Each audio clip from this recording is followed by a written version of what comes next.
नमस्ते, कैसे हैं आप सभी। मेरा नाम दीपशिखा ठाकुर है और दीपशिखा कॉमर्स में आप सभी का स्वागत है।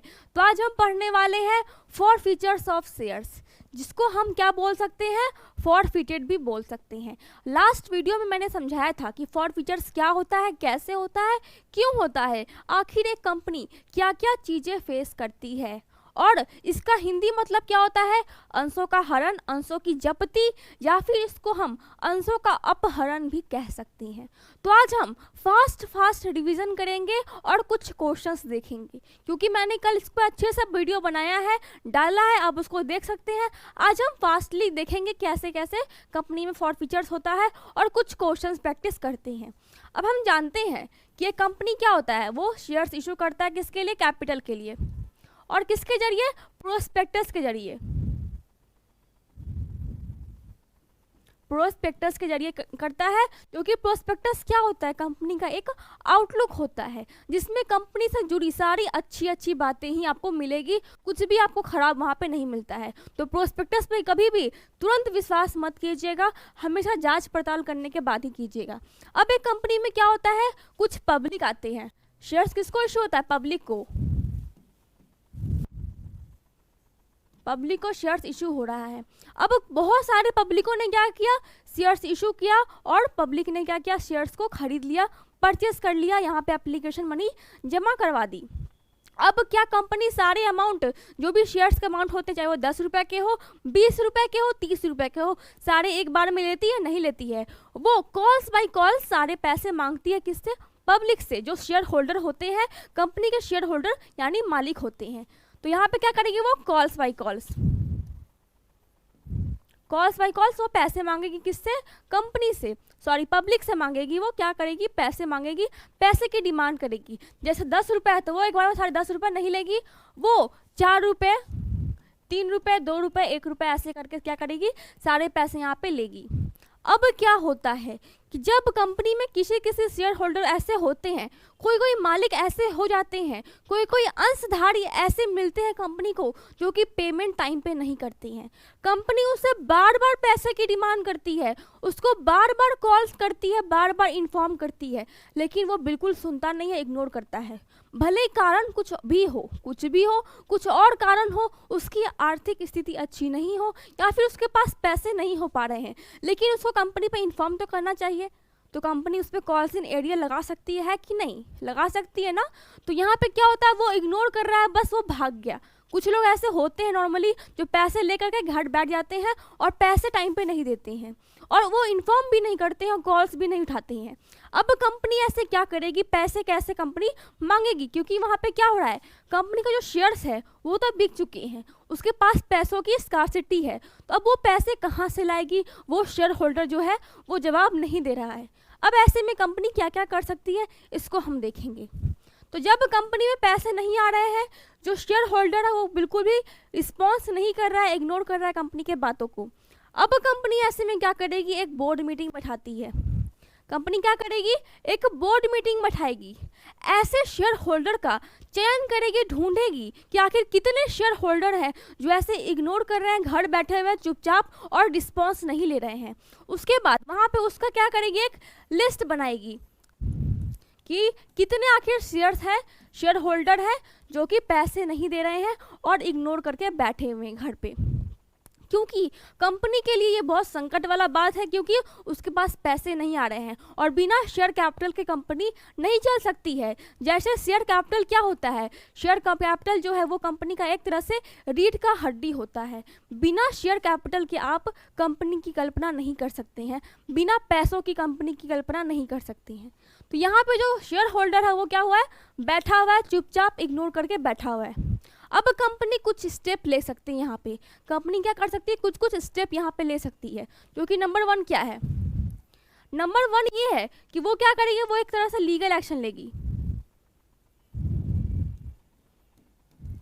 कंपनी क्या कर सकती है, फर्स्ट नंबर वो एक लीगल एक्शन लेगी, यानी वो उस शेयर होल्डर पे, जितने भी शेयर होल्डर रिस्पॉन्स नहीं कर रहे हैं, पैसे नहीं दे रहे हैं, उन्होंने एप्लीकेशन मनी दिया होगा क्योंकि वो पैसे एप्लीकेशन के साथ ही आते हैं, लेकिन बाकी मनी वो क्या कर सकते हैं, नहीं दे सकते हैं, रख सकते हैं। अब क्या होगा, वो क्या करेंगे, लीगल एक्शन लेंगे। इसमें क्या क्या हो सकता है, वो कंपनी उस शेयर होल्डर पे क्या कर सकती है, कोर्ट केस कर सकती है, कोर्ट केस कर सकती है, मुकदमा लगा सकती है, और कुछ कुछ सेक्शंस भी इस पे बने हुए हैं जो कि आप आगे जब बड़ी क्लास में जाएंगे तो पढ़ेंगे। तो अब वो कुछ कुछ एक्शन लगाएगी, उसको जेल भी भिजवा सकती है, और उसके साथ क्या कर सकती है, उसको इंटरेस्ट भी चार्ज कर सकती है उसके ऊपर भारी मात्रा में। पर यहाँ पे कंपनी को यह सूटेबल नहीं लगता है, कोर्ट केस करना, लीगल एक्शन लेना कंपनी को यह सूटेबल नहीं लगता है। वो दूसरा उपाय अपनाती है, जो कि क्या होता है, दूसरा उपाय कंपनी का क्या होता है कि वो सारे जो शेयर्स होते हैं उसको क्या करेगी, वो फॉरफिटर्स कर देगी, फॉरफिचर्स कर लेगी, यानी जब्त कर लेगी सारे शेयर्स को। यहाँ पे कंपनी क्या करती है, सेकंड वाला ऑप्शन अपनाती है, क्योंकि इसमें क्या होता है, इसमें कोई गारंटी नहीं होती कंपनी के पास, और ना उसके पास उतना समय होता है कि वो ये सब लफड़ों में पड़े। तो वो एक सीधा रास्ता अपनाती है, क्या करती है, शेयर होल्डर को एक लीगल नोटिस भेजेगी, क्या करेगी, उसको एक नोटिस भेजेगी, और उसको लास्ट टाइम फिर से इन्फॉर्म करेगी कि आप कंपनी के इतने इतने पैसे दो, और टाइम कितना होगा, उसको 14 दिनों का क्या करेगी, एक्स्ट्रा डेज लिमिट देगी। एक्स्ट्रा डे कितना देगी, 14 दिनों का डे देगी, एक्स्ट्रा लिमिट कितना होगा, 14 दिन का, जिसमें वो वापस से बोलेगी कि आप 14 दिन के अंदर क्या करो, जितने पैसे आपने रखे हुए हैं उसका इंटरेस्ट के साथ क्या करो, पैसा पेमेंट करो किसको, कंपनी को। तो वो आप पे कोई भी लीगल एक्शन नहीं लेगी, और नहीं आपका जो शेयर्स खरीदा हुआ है पहले से, भले हो सकता है ना ऐसा कि वो उसमें क्या किया हो, 4 रुपये 3 रुपये 2 रुपये दिए हो, और लास्ट का 1 रुपये नहीं दिया हो। अब 1 रुपये की वजह से क्या होगा, सारा उसका पैसा 9 रुपये जो है वो चला जाएगा। तो अब इसके लिए कंपनी क्या करती है, उसको सुझाव देती है, उसको बोलती है कि आप 14 दिन के अंदर क्या करो, पैसे यहाँ पे जमा करो, और हम आप पे कोई भी लीगल एक्शन नहीं लेंगे, और ना आपका शेयर्स जो होता है उसको फॉरफिचर्स करेंगे। अब अगर वो तब भी नहीं सुन रहा है, वो उस लीगल एक्शन, वो जो कंपनी ने भेजा है उसको लास्ट सुझाव दिया है, अगर वो उसको भी नहीं मान रहा है, तब कंपनी लास्ट में क्या करती है, उसको शेयर्स जो होते हैं उसको फॉरफिचर्स कर लेती है। शेयर्स क्या कर लेगी, फॉरफिचर्स कर लेगी उसका, और जो भी शेयर्स में उसने अभी तक अमाउंट दिया था, जितने भी उसने अमाउंट दिए थे सारे जब्त कर लेगी, सारे रख लेगी, और उसको बदले में कुछ भी नहीं देगी। वो उसका शेयर होल्डर नहीं रहेगा, और उसका अपने मालिक जो होता है, जो शेयर होल्डर होते हैं, उसका एक रजिस्टर होता है, वहाँ से उसका नाम काट देगी, और लास्ट में जो प्रमाण पत्र होता है, जब शेयर एप्लीकेशन आप खरीदेंगे तो आपको क्या होगा, कंपनी एक प्रमाण पत्र देगी कि आप मेरे कंपनी के क्या हो गए, मालिक हो गए, इतने शेयर्स के हैं लेकिन आप मालिक हैं।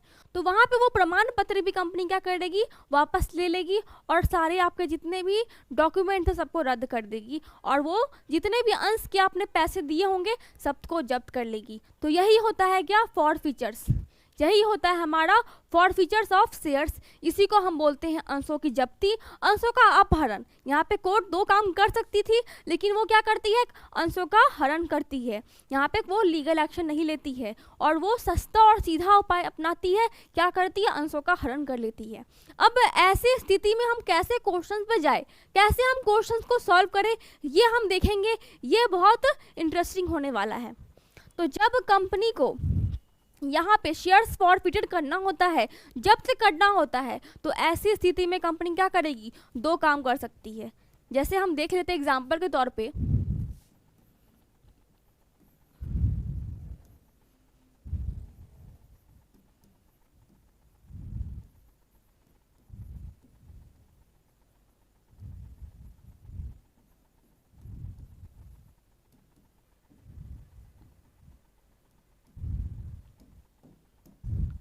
तो जब जब कंपनी क्या करती है, शेयर्स इशू करती है, तो ये 3 काम तो करती है। आपको पता होगा कि वो at par, at premium, at discount, यानी दाम के दाम, दाम से ज़्यादा, दाम से कम, उस पर क्या करती है, शेयर्स को इशू करती है। तो क्या वो जब जब्त करेगी तो उस वक्त ये काम हुआ हो सकता है, बिल्कुल हुआ हो सकता है। उस समय भी ये काम पे हम क्या कर सकते हैं, शेयर्स को इशू किए होंगे, कब, पास्ट में। पास्ट में हम ये भी तो हो सकता है कि हम डिस्काउंट पे शेयर्स इशू किया हो और प्रीमियम पे किया हो और या फिर एट पार पे ही किया हो, तो सिंपल होता है। तो यहाँ पे हम कैसे कैसे सॉल्व करने वाले हैं इसको, यही समझना इंटरेस्टिंग होगा। तो मान लेते हैं कि हमने कुछ शेयर्स, मान लेते हैं कितना, एक व्यक्ति है, इसका नाम हम रखते हैं मोनू।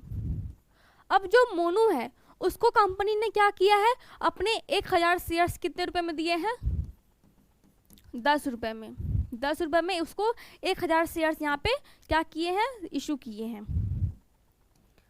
अब इसको 10,000 शेयर्स इशू किए हैं जो कि कितने में है, 10 रुपए में। तो यहाँ पे 10 रुपए जो है वो एक बार में सारे कंपनी नहीं लेगी, कॉल्स बाय कॉल्स कंपनी क्या मांगती है, पेमेंट मांगती है। अब कैसे, अगर उसने एट पार पे यहाँ पे क्या किया होगा, शेयर्स को इशू किया होगा कंपनी ने, तो कैसे इसका हम कैलकुलेशन करेंगे और कैसे हम यहाँ पे एंट्री करेंगे वो समझेंगे, वो समझना इंटरेस्टिंग होगा। मान लेते हैं पहले उन्होंने 3 रुपये दिया होगा जो कि कंपनी की मांग होगी, फिर 2, फिर 1। तो ऐसे करके क्या किया होगा, कंपनी ने यहाँ पे कॉल्स मांगी होगी, कॉल्स की डिमांड की होगी। अब जो मोनू है उसने क्या किया, तो उसने यहाँ पे एप्लीकेशन मनी वो दिया होगा पहले ही। ये तो कॉमन है क्योंकि एप्लीकेशन मनी हमेशा साथ में ही भेजता है कोई भी शेयर होल्डर, तो उसने एप्लीकेशन दिया होगा यहाँ पे। अब बाई चांस वो अलॉटमेंट पे क्या किया होगा, मिस कर गया होगा, और उसके बाद सारी कॉल्स तो मिस हो ही जाएगी।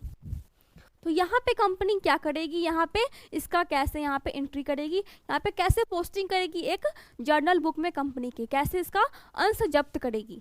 अब वो कंपनी क्या करेगी, इसको पहले नोटिस भेजेगी कि आप पैसे जमा करो, 14 दिन का टाइम आपके पास, फटाफट जमा करो। ये नहीं सुन रहा है, ये इग्नोर कर रहा है, तो कंपनी क्या करेगी लास्ट में कि जाओ आप भाड़ में, मैं आपका यहाँ पे शेयर्स जो है जब्त कर लेती हूँ, जो भी आपने 3 रुपये का शेयर्स दिया था वो मैं जब्त करने जा रही हूँ। तो यहाँ पे कंपनी क्या करेगी, कैसे एंट्री करेगी, तो हम जब जानते हैं कि जब हम क्या करते हैं, कोई भी पैसा रखते हैं तो क्या होता है, उसको ट्रांसफ़र करते हैं कहाँ पे, शेयर कैपिटल में। हमेशा बैंक अकाउंट या टू शेयर कैपिटल होता होगा, जॉइंट स्टॉक कंपनी आप पढ़े हैं तो समझ पा रहे होंगे इस बात को। तो हम क्या करेंगे, शेयर कैपिटल पहले लिखेंगे, क्योंकि यहाँ पे शेयर कैपिटल से कहाँ जा रहा है, फॉर फीचर्स अकाउंट में जा रहा है। फॉरफिटेड अकाउंट भी हम इसको बोल सकते हैं, फॉरफिटेड शेयर कैपिटल अकाउंट। उसके बाद हम क्या करेंगे, यहाँ पे हम लिखेंगे यहाँ पे to share allotment. To share allotment क्यों लिखेंगे, यहाँ पे हम वो एंट्री करेंगे जिस एंट्री पे वहाँ पे क्या किया है, इसने कॉल्स को मिस किया है, कॉल्स को क्या किया इसने, मिस किया है, उसको एंट्री को हम करेंगे। ये क्या होगा हमारा, ये अलॉटमेंट होगा, ये फर्स्ट कॉल और ये सेकेंड एंड फाइनल कॉल होगा। तो यहाँ पे कितनी एंट्री होगी, टू क्या यहाँ पे, टू शेयर अलॉटमेंट।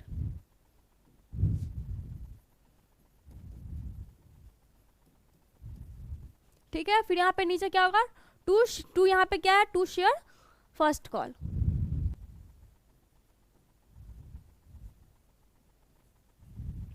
अकाउंट। फिर यहाँ पे क्या है लास्ट में, to share second and final call. तो यहाँ पे क्या करेंगे, to share second and final call account. तो ये किसकी एंट्री हुई, जो कॉल पे क्या किया, मोनू ने पैसे जमा नहीं किए हैं, उसकी एंट्री हम यहाँ पे कर देंगे। अब हम इसको जब्त कैसे करें, क्योंकि जो राशि इसने दी थी एप्लीकेशन पे वो तो हमने यहाँ पे लिखा ही नहीं है, तो इसको हम कैसे जब्त करेंगे। तो यहाँ पे हम लास्ट एंट्री क्या करेंगे, यहाँ पे फॉरफीचर्ड।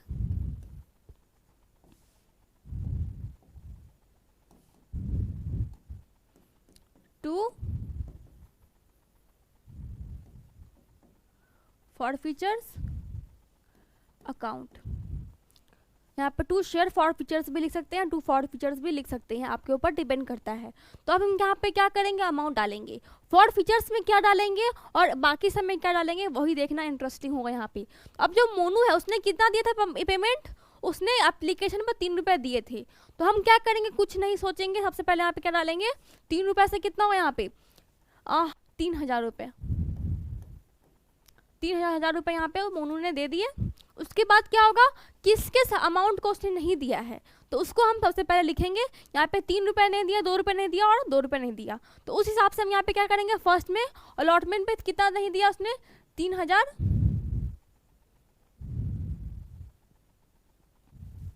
उसके बाद क्या है, सेकेंड कॉल कितना था 2 रुपये से, तो कितना हुआ 2000 रुपये, और फिर लास्ट कॉल कितना था 2000 रुपये का, और टोटल उसको पेमेंट कितना करना था, यहाँ पे 10,000 रुपये का पेमेंट इसको करना था। अब यहाँ पे 10,000 रुपये पेमेंट करना था, यहाँ पे कितना होगा 10,000 रुपये। तो यहाँ पे क्या लिखते हैं, इसको आप समझ पा रहे होंगे कि शेयर कैपिटल में क्या लिखेंगे हम, जितना राशि उसको देना था, कंपनी की मांग थी, कंपनी का कॉल्ड अप यहाँ पे अमाउंट था, उसको यहाँ पे उतना अमाउंट देना था, यानी टोटल अमाउंट 10 रुपये, यानी 10 रुपये का 10 रुपये। फिर यहाँ पे क्या है, 2 share allotment, 2 share first call, 2 share final call, कितने भी कॉल्स हो सकते हैं, जितने कॉल उसने मिस किए हो, सारे मिस किए हुए कॉल्स यहाँ पे हम लिख देंगे और उसका अमाउंट हम यहाँ पे डाल देंगे। तो ये क्या हुआ, ये अमाउंट उसने क्या किया, मिस किया। फिर लास्ट में क्या है, फॉर फीचर्स, ये क्या अमाउंट है, तो यहाँ पे जितने अमाउंट उसने पेमेंट किए थे, हमने जब्त कर लिया मोनू का अमाउंट, वो अमाउंट हम यहाँ पे लिखेंगे। हमने 3,000 रुपये क्या किए, यहाँ पे जब्त कर लिए, और बाकी उसने दिए ही नहीं है। तो ये हो गया हमारा क्या, एट पार पे, यानी यहाँ पे कंपनी क्या करती है, 2 काम करती है, एट पार पे, एट प्रीमियम पे, डिस्काउंट पे भी करती है, तीनों चीज़ हम देखेंगे। तो ये हो गया फर्स्ट कैलकुलेशन। अब दूसरा हम देखते हैं एट प्रीमियम। जैसे मान लेते हमने क्या क्या देखा अभी, फर्स्ट एट पार, और दूसरा क्या है एट प्रीमियम, ठीक है। तो यहाँ पे क्या हुआ, एट पार का हो गया, सिंपल सा कैलकुलेशन था, यहाँ पे कुछ भी हमारे पास दिमाग खराब करने के लिए नहीं था। अब हम देखते हैं एट प्रीमियम, अब इसका कैसे हम यहाँ पे एंट्री करेंगे। तो प्रीमियम आपको मालूम है कि दाम से ज़्यादा होता है, तो मान लेते हैं सेम यहाँ पे 1,000 रुपये था, कितना था 10 रुपये से, क्योंकि कितना था यहाँ पे मानते 4 3 2 1 ऐसे करके कंपनी ने डिमांड की यहाँ पे, ठीक है। या फिर चाहे तो सेम वही अमाउंट रख सकते हैं हम यहाँ पे, जो कि कितना था हमारा 3 3 2 2 हो गया। अब इस अमाउंट पे क्या हुआ, प्रीमियम भी जुड़ा हुआ था, जो कि कितना था 2 रुपये का। तो मान लेते हैं कि जो यहाँ पे मोनू है, उसने क्या किया, जो प्रीमियम था वो किस पे था, एप्लीकेशन पे था। तो एप्लीकेशन मनी तो दे चुका होगा, तो उसने एप्लीकेशन मनी का पेमेंट कर दिया। तो यहाँ पे क्या होगा, यहाँ पे बिल्कुल सेम एंट्री होगी, यहाँ पे हमें फिर प्रीमियम से कोई मतलब नहीं रह जाएगा, क्योंकि प्रीमियम पेमेंट हो चुका है, और ना वहाँ पे कुछ एक्स्ट्रा एंट्री होगी, क्योंकि प्रीमियम जो होता है वो क्या होता है, वो शेयर प्रॉफिट होता है, किसका, कंपनी का शेयर प्रॉफिट होता है, वो लॉस नहीं होता है, शेयर प्रॉफिट होता है। और जो डिस्काउंट होता है वो क्या होता है, वो शेयर लॉस होता है, किसका, कंपनी का ही। तो ये प्रीमियम क्या है, वो शेयर प्रॉफिट है यहाँ पे, तो जो किसका है, कंपनी का। तो यहाँ पे हम उसकी एंट्री नहीं करते हैं नॉर्मली, यहाँ पे जब हम जब्त कर रहे हैं।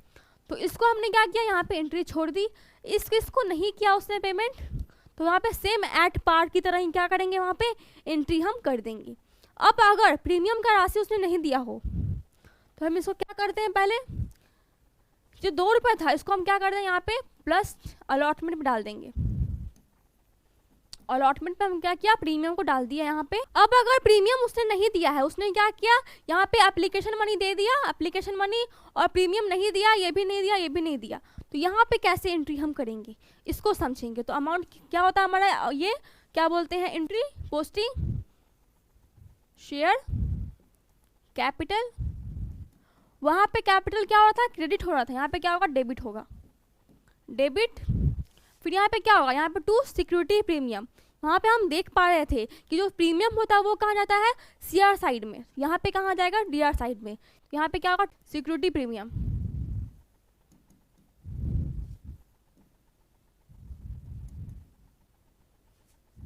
फिर यहाँ पे क्या होगा, डेबिट, क्योंकि इसने क्या किया, अमाउंट नहीं दिया है अलॉटमेंट का, इसीलिए यहाँ पे हम प्रीमियम डाल रहे हैं। अब नेक्स्ट क्या होगा, यहाँ पे 2, जो कि अलॉटमेंट होता है, फर्स्ट कॉल हुआ, सेकंड कॉल हुआ, यहाँ पे क्या हुआ, allotment, first call, second call. यहाँ पे हम क्या करेंगे, 2 share allotment account, 2 share first call account, 2 share second and final call account. तो ये एंट्री हो गई। अब यहाँ पे अमाउंट कैसे डालेंगे हम, तो कितना था, 10,000 × 3, जो कि वो पेमेंट कर चुका है, तो इससे हमें मतलब नहीं है, एप्लीकेशन मनी से हमें मतलब नहीं होता है। तो यहाँ पे आप भूल के भी मत डालिएगा, क्योंकि बहुत बच्चे ऐसा करते हैं। मेरे ही सामने बहुत बच्चों ने ऐसा किया हुआ कि वो क्या डालते हैं यहाँ पे, to share application, to share allotment, to share first call, to second और फाइनल कॉल, ऐसे डाल देते हैं। वो एप्लीकेशन मनी भी डाल देते हैं, वहाँ पे एप्लीकेशन एंट्री भी डाल देते हैं। पर ऐसा कभी भी नहीं होता है। कब? फॉर फीचर्स में। कभी भी फॉर फीचर्स में एप्लीकेशन अमाउंट यहाँ पे डलेगा ही नहीं, एप्लीकेशन की पोस्टिंग यहाँ पे नहीं होगी। तो यहाँ पे क्या हुआ, security premium, to share allotment, to share first call, to share final call. अब हम कैसे इसको हम यहाँ पे कैलकुलेट करें, जो मोनू था वो कैसे यहाँ पे इसकी एंट्री करेगा, कैसे हम इसका जब्त करेंगे, क्या इसका हम सारा शेयर जब्त करेंगे। तो नेक्स्ट क्या था हमारा, प्रीमियम का 2 रुपये और यहाँ पे कितना था 3 रुपये। तो हम इसको उसी तरह से डालेंगे, ठीक है, उसी तरह से हम इसको यहाँ पे डालेंगे, कैलकुलेट करेंगे। क्योंकि कितना था हमारा, यहाँ पे होगा हमारा 10,000, प्रीमियम यहाँ पे क्या होगा, यहाँ पे प्रीमियम होगा 2,000 और टू अलॉटमेंट कितना होगा, यहाँ पे अलॉटमेंट के यहाँ पे कंफ्यूज नहीं होना है। यहाँ पे कितना था टोटल, 5 रुपये। 5 रुपये से हमने क्या किया, यहाँ पे प्लस कर दिए, 3 और 2 को प्लस कर देंगे और उतना ही अमाउंट यहाँ पे डाल देंगे इंटू करके, किससे, 1,000 रुपये से। तो कितना हो गया यहाँ पे 5,000। 5,000 हो गया। इसमें कंफ्यूज बिल्कुल नहीं होना है। यहाँ पे जब भी प्रीमियम हो तो प्रीमियम का अमाउंट लिख देंगे और इंटू डायरेक्ट करेंगे, किससे, प्लस करके इंटू कर देंगे, यहाँ पे फॉर फीचर्स कर लेंगे। उसके बाद क्या है, 2 रुपये और 2 रुपये। तो यहाँ पे कितना अमाउंट होगा, यहाँ पे होगा 2 रुपये और यहाँ पे कितना होगा 2 रुपये। अब क्या हो रहा है, यहाँ पे फॉर फीचर्स हो रहा है, तो उसकी भी एंट्री तो होनी चाहिए। तो यहाँ पे क्या होगा, टू फॉर फीचर्स अकाउंट, जिसका अमाउंट कितना है, एप्लीकेशन पे कितना अमाउंट था, यहाँ पे एप्लीकेशन पर 3 रुपये था, यहाँ पे कितना हो जाएगा 3,000 रुपये। अब आप इसको कैलकुलेट करके देख सकते हैं, यहाँ पे कितना हुआ, 5 2 कितना हुआ 7, 7 3 10 और 2 12। तो ऐसे यहाँ पे 12 हो गया और ये भी कितना हुआ डेबिट साइड में 12। तो ये क्या हो गया, ये हमारा परफेक्ट हो गया, हमारा क्या हो गया, यहाँ पे परफेक्टली क्या बन गया, शेयर प्रीमियम बन गया। यहाँ पे सिक्योरिटी प्रीमियम हमने यहाँ पे एंट्री कर दी। अब आता है डिस्काउंट। डिस्काउंट पे हम क्या करते हैं, तो आप समझ लीजिए बहुत सिंपल है, हमें कुछ नहीं करना है। जो डिस्काउंट होता है उसमें अमाउंट घट जाएगा। डिस्काउंट को आप यहाँ पे डेबिट में ना दिखा के कहाँ दिखाएंगे, क्रेडिट साइड में दिखा सकते हैं, यहाँ पे टू अलॉटमेंट के पहले, ठीक है, टू अलॉटमेंट के पहले टू डिस्काउंट ऑफ शेयर ऐसे करके यहाँ पे एंट्री कर सकते हैं। इसको ना दिखा के इसको हाइड करके और यहाँ पे टू डिस्काउंट यहाँ पे क्रेडिट साइड में दिखा सकते हैं। तो ऐसे आप यहाँ पे एंट्री करेंगे, पोस्टिंग कर सकते हैं। अगर कुछ कन्फ्यूज़न होगा तो आप मुझे कमेंट में बता सकते हैं, मैं आप कोशिश करूँगी कि आपको पूरी तरह से समझा पाऊँ। और अगर आपको कुछ क्वेश्चंस होते हैं, कुछ प्रॉब्लम होते हैं, तो आप टेलीग्राम ग्रुप में जुड़ करके मुझसे क्वेश्चंस पर्सनली जान सकते हैं, समझ सकते हैं। आज के लिए बस इतना ही। Thank you.